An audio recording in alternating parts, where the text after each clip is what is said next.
This is Hooked Up.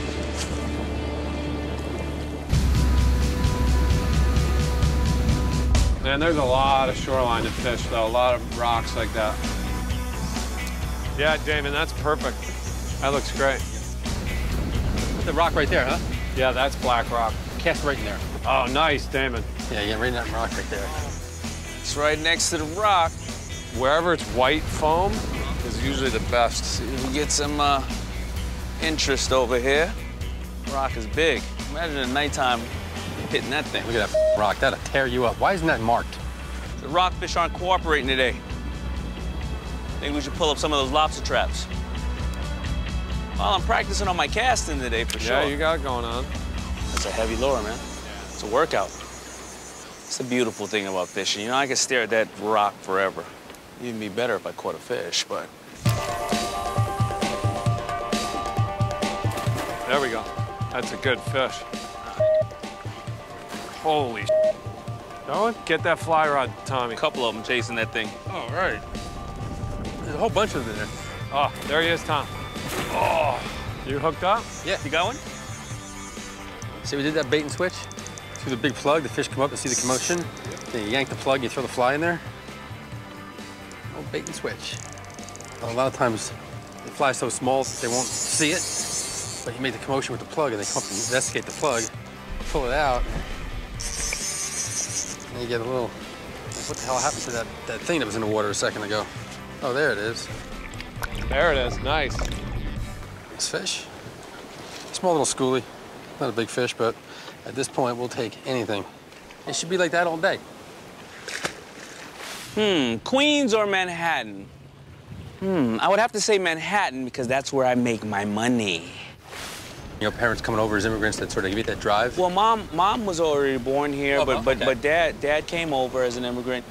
I don't like when people think that it's just purely immigrants, because obviously our country is made off of entrepreneurship. Well, also we're a country of immigrants, too. Right, it's true. And sometimes we get a little bit lazy, but it was a combination of my mom and my father that both really instilled that in me.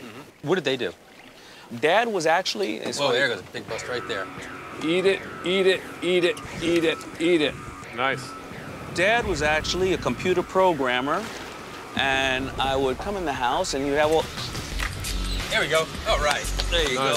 All right. See, that's all it takes. That's all it takes is a little bit. All it takes is you, Tom, looking out for me, baby. That's it. You know, I don't think this is a big one, but it's one. Hey, it's one. It is a big one. We need that one. We do. You gotta keep settled. Come on, baby. There you Right. go. Nice, nice, nice. That's just the beginning. Best fish of the day so Yeah, far. that's the nicest Yeah, it's one good so fish. far. That might be keeper size. I think the smartest one of the day, too. Yeah, give me that bad boy. There you go. Mwah. There we go. Baby. It's nice. That's All right. Hockey jerseys or tailored suits? Nothing looked better on a man than a tailored suit. I'm going with tailored suits. The FUBU line had so much to do with the culture changing, hip-hop culture, and people wanted to express themselves. Yeah, you know, I was fortunate enough to grow up in Hollis, Queens, and there's something in the water there maybe because everybody came from there, Run DMC, LL Cool J, you know, Salt and Pepper. And I got to witness Russell Simmons creating Def Jam.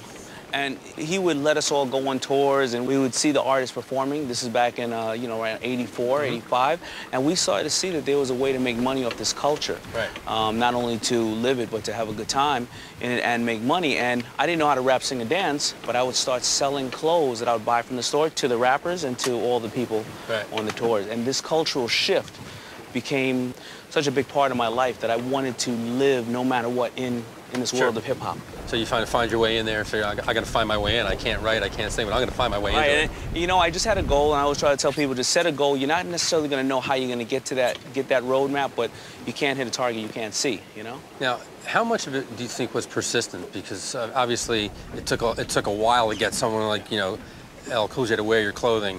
My understanding was you had to knock on that door forever and not stop. If you're doing something you love, you don't look at it as persistence. You look at it as you're just following your dream, doing something you love. So I really started FUBU in '89, and I closed it down 3 times up until 1992 because I ran out of money. Right. But it didn't matter. I wanted to dress people. I just felt amazing when I would see somebody adorn themselves in a piece of product that I made because they just felt it made them look good. It made them get the girl, get the guy. And I would just I would do it forever, you know? A lot of times when something fails, you close it down, it's done, you're finished with it, but you kept coming back to it. Why? I really had just had this passion, and the FUBU, the theory of for us, by us, wasn't about a color, it was about a culture, and I always wanted to basically make what I wanted to wear, so it was kind of, I was dressing myself. Right. So one day I was selling 10 shirts, and then I turned around, and the next day I was selling 10 million. Right. But that really took a 10-year span, right. you know? Probably a lot of knowledge to gain, you know, between when you're starting and where you are now, and too. A lot of mistakes I made, you know? Yeah. When you're starting something and you have a passion for it, you're not thinking in terms of business, you're thinking in terms of just getting it out there. Yeah. And then you eventually learn it, or you bring people in who can help you, or you find your way. You know, absolutely. And you know, and that's why the whole FUBU thing really took about 8 or 9 years until it really got popular, because I made all those mistakes, but the good thing I like to say is I made those mistakes small. I didn't make them when I was big. So by the time I got to a level where it was profitable, those mistakes, those bugs were worked out, and I kind of learned the business the hard way.